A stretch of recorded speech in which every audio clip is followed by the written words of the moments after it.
नमस्कार। पिछले कुछ दिनों से जिस तरह से जनता को फ्री में मिलने वाली सुविधाओं का विरोध किया जा रहा है, जिस ज़बरदस्त तरीके से विरोध किया जा रहा है, कहा जा रहा है कि अगर सरकारें जनता को फ्री में सुविधाएं देगी तो सरकारें कंगाल हो जाएंगी, देश के लिए बहुत आफत पैदा हो जाएगी, इन सारी फ्री की सुविधाओं को बंद किया जाए। इससे एक मन में शक पैदा होता है कि क्या केंद्र सरकार की आर्थिक हालत बहुत ज़्यादा कहीं ख़राब तो नहीं हो गई है। इतना ज़बरदस्त तरीके से विरोध क्यों किया जा रहा है। पिछले 70-75 साल से सरकारी स्कूलों के अंदर फ्री में शिक्षा मिलती आई है। पिछले 70-75 साल से सरकारी अस्पतालों में गरीबों को फ्री दवाइयाँ मिलती हैं, फ्री राशन हर महीने भेजा जाता है। अचानक ऐसा क्या हो गया कि इन सारी चीज़ों को बंद करने की, इन सारी चीज़ों को वापस लेने की, इन सारी चीज़ों के खिलाफ इतना ज़बरदस्त विरोध क्यों पैदा हो गया। केंद्र सरकार की आर्थिक हालत ठीक तो है। अभी थोड़े दिन पहले ये अग्निवीर स्कीम लेके आए, अग्निवीर योजना। अग्निवीर योजना जब लेके आए तो कहा गया कि अग्निवीर योजना लाने की ज़रूरत इसलिए पड़ी क्योंकि सैनिकों का जो पेंशन का खर्चा है, सैनिकों का जो पेंशन का बिल है, वो इतना ज़्यादा बढ़ गया है कि केंद्र सरकार उसको बर्दाश्त नहीं कर पा रही। आज़ादी के बाद से आज तक पहली बार ऐसा हुआ है कि कोई केंद्र सरकार ये कह रही है कि हमारे से सैनिकों की पेंशन का बिल बर्दाश्त नहीं कर किया जा रहा। आज तक कभी किसी सरकार ने ये नहीं कहा कि देश की सुरक्षा के लिए पैसे की कमी पड़ गई है। आज तक किसी सरकार ने ये नहीं कहा कि सैनिकों की पेंशन का पैसा हम नहीं दे पा रहे हैं।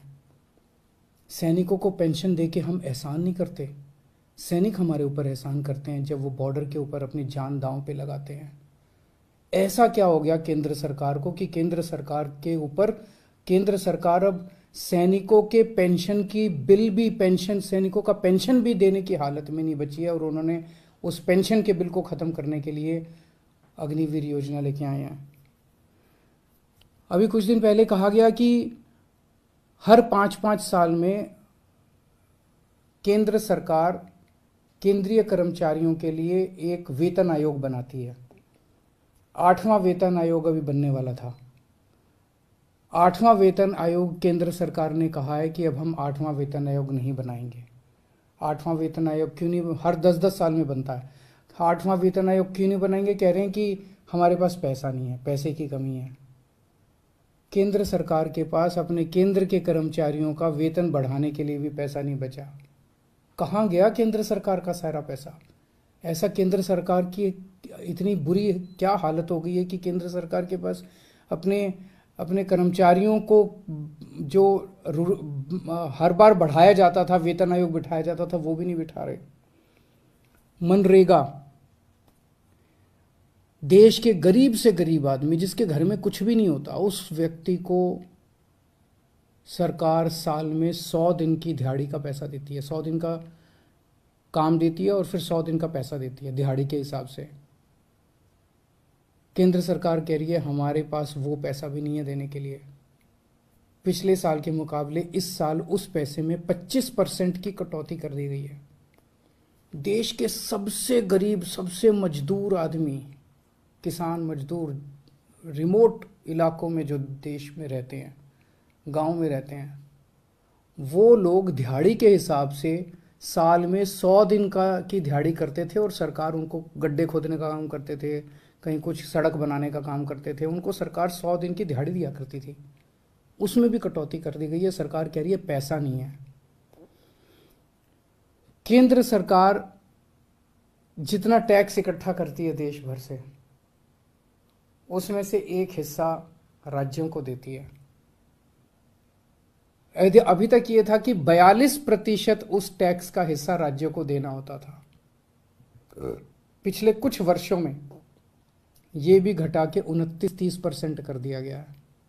राज्यों को जो पैसा केंद्र सरकार देती है उसकी भी कमी कर दी गई है।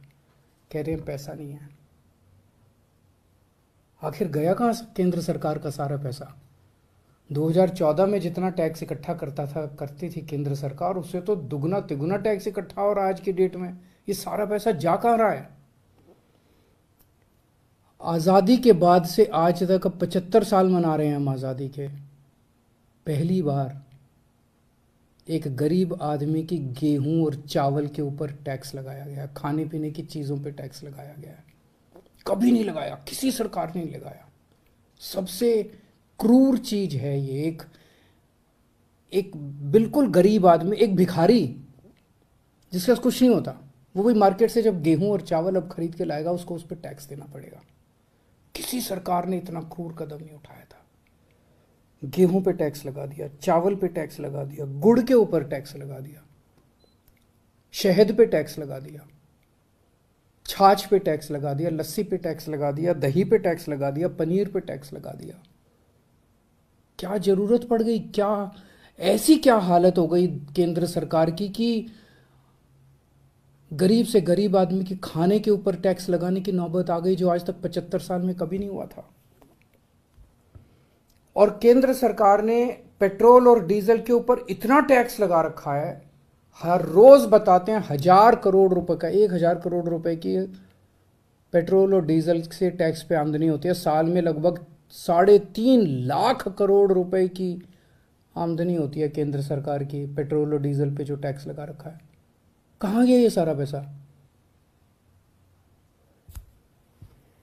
और अब कह रहे हैं कि सारी जितनी सुविधाएं जनता को फ्री में मिलती हैं वो बंद होनी चाहिए। सारे सरकारी स्कूल या तो बंद किए जाएं, और या सारे सरकारी स्कूलों में बच्चों से फीस ली जाए, ऐसा कह रहे हैं ये लोग। आप सोच के देखो, अगर सरकारी स्कूलों में फीस लगने लग गई, देश के कोने कोने के अंदर सरकारी स्कूल, वैसे ही सरकारी स्कूलों के अंदर पढ़ाई खराब है, और अगर सरकारी स्कूलों में फीस लगने लग गई तो बच्चे को तो कोई नहीं पढ़ा पाएगा। आधे से ज्यादा बच्चे इस देश के अनपढ़ रह जाएंगे। देश आगे कैसे बढ़ेगा? कह रहे हैं कि सारे सरकारी अस्पतालों के अंदर अब पैसे लगने चाहिए। सरकारी अस्पतालों में जो फ्री का इलाज होता है वो बंद होना चाहिए। सरकारी स्कूलों से मेरे को याद आया कि कई राज्य सरकारों ने अब सरकारी स्कूलों में फीस लगा भी दी है। मैंने मीडिया में खबरें पढ़ी हैं कि एक राज्य के अंदर 120 रुपये महीना फीस लगा दी है, एक राज्य के अंदर 500 रुपये महीना फीस लगा दी है। कहाँ से लाएगा एक गरीब आदमी 500 रुपये महीना अपने बच्चों को पढ़ाने के लिए? अब ये सारे देश के अंदर सरकारी अस्पतालों के अंदर कह रहे हैं कि सरकारी अस्पतालों में बिना पैसे दिए इलाज नहीं होगा। गरीब आदमी के पास इलाज कराने के पैसे नहीं है, वो कहां से लाएगा पैसे इलाज कराने के लिए? और जिसके पास पैसे नहीं है उसका इलाज नहीं होगा। मर जाएंगे गरीब लोग इस देश के। और अब ये कह रहे हैं कि राशन भी, फ्री का राशन भी बंद होगा। फ्री नहीं होना चाहिए, फ्री का राशन भी बंद कर देना चाहिए। 75 साल तक जितनी केंद्र सरकारें आई, किसी को ऐसा घाटा नहीं हुआ कि फ्री का राशन बंद कर दिया गया। कब से मिल रहा है फ्री का राशन? कब से राशन की दुकानें कब से हैं? अब ये फ्री का राशन भी बंद करना चाहते हैं। प्रश्न उठता है, ये सारा पैसा केंद्र सरकार का गया कहां? 2014 में लगभग केंद्र सरकार का 20 लाख करोड़ का बजट होता था। आज केंद्र सरकार का लगभग 40 लाख करोड़ का बजट है। तो ये सारा पैसा जा कहां रहा है? इन्होंने अपने दोस्तों के, इन्होंने बहुत सुपर रिच लोगों के, जो अरबपति लोग हैं, ऐसे ऐसे लोगों के इन्होंने 10 लाख करोड़ रुपए के कर्जे माफ कर दिए। सरकारी पैसे से इन्होंने, इनमें जितने कर्जे माफ किए, कई इनके दोस्त हैं, सरकारी पैसे से इन लोगों ने सुपर रिच लोगों के, अरबपति लोगों के 10 लाख करोड़ रुपए के कर्जे माफ कर दिए। किसी के 7,000 करोड़ रुपए माफ कर दिए, किसी के 10,000 करोड़ रुपए माफ कर दिए, किसी के 5,000 करोड़ रुपए माफ कर दिए। क्यों? अगर ये कर्जे माफ नहीं किए जाते, इतने करोड़ों करोड़ों हजारों लाखों करोड़ रुपए के अगर कर्जे माफ नहीं किए जाते, तो इनको खाने पीने की चीजों के ऊपर टैक्स लगाने की जरूरत नहीं पड़ती। अगर ये लाखों करोड़ों रुपए के कर्जे माफ नहीं किए जाते, तो आज इनके पास सेना के जवानों की पेंशन देने के लिए पैसे की कमी नहीं पड़ती। अगर इनको ये लाखों करोड़ रुपए के कर्जे नहीं दिए जाते, तो इस तरह की देश की हालत नहीं होती। एक और चीज पता चली है, अरबपति सुपर रिच लोगों के, इन्होंने बड़ी बड़ी कंपनियों के 5 लाख करोड़ रुपए का टैक्स माफ कर दिया। एक तरफ तो कर्जे माफ कर दिए और दूसरी तरफ इनसे जो टैक्स लेना था वो टैक्स माफ कर दिया। गरीब आदमी पे टैक्स लगा दिया। आपके गेहूं, आपके चावल, आपकी दही, आपकी छाछ, आपकी लस्सी, आपकी गुड़, आपकी शहद के ऊपर टैक्स लगा दिया। बड़े बड़े अमीर लोगों के 5 लाख करोड़ रुपए के, पिछले कुछ सालों में 5 लाख करोड़ रुपए के इन्होंने टैक्स माफ कर दिए। इन्होंने छूट दे दी इनको। इस देश का आम नागरिक आज ठगा हुआ महसूस कर रहा है। इस देश का आम नागरिक आज धोखा महसूस कर रहा है। ऐसे देश आत्मनिर्भर कैसे बनेगा? ऐसे तो अपने देश के युवाओं का और बच्चों का भविष्य अंधकार में है। अगर ये देश कुछ चंद लोगों के लिए चलेगा, अगर सारा सरकारी पैसा कुछ चंद लोगों पे उड़ाया जाएगा, तो देश आगे कैसे बढ़ेगा? नमस्कार। রায় মেডিকেল দিনহাটার বিশ্বস্ত মেডিকেল শপ। এখানে ন্যায্য মূল্যের সমস্ত প্রকার ঔষধ পাওয়া যায়। অভিজ্ঞ ডাক্তারের পরামর্শ নিতে চাইছেন অথচ খোঁজ পাচ্ছেন না, বা আপনি চিন্তিত কোথায় যাবেন, কোন ডাক্তারের পরামর্শ নেবেন? আর চিন্তা নয়, এখন আপনাদের দিনহাটা শহরের রায় মেডিকেলে রোগী দেখছেন একাধিক অভিজ্ঞ ডাক্তাররা। হৃদরোগ, মানসিক রোগ, স্ত্রী রোগ, চর্ম ও যৌন রোগ, হাড় ভাঙা বা ব্যথা, নাক কান গলা, জেনারেল অ্যান্ড ল্যাপ্রোস্কোপি সার্জন ইত্যাদি একাধিক বিষয়ে বিশেষজ্ঞ ডাক্তাররা রায় মেডিকেলে রোগী দেখেন এবং পরামর্শ দেন। ঠিকানা 3 নম্বর ওয়ার্ড, নিমাই ভবনের বিপরীতে, Dinhata, Cooch Behar main road, Dinhata. Mobile number 8509019885। Telephone number 03581356 248।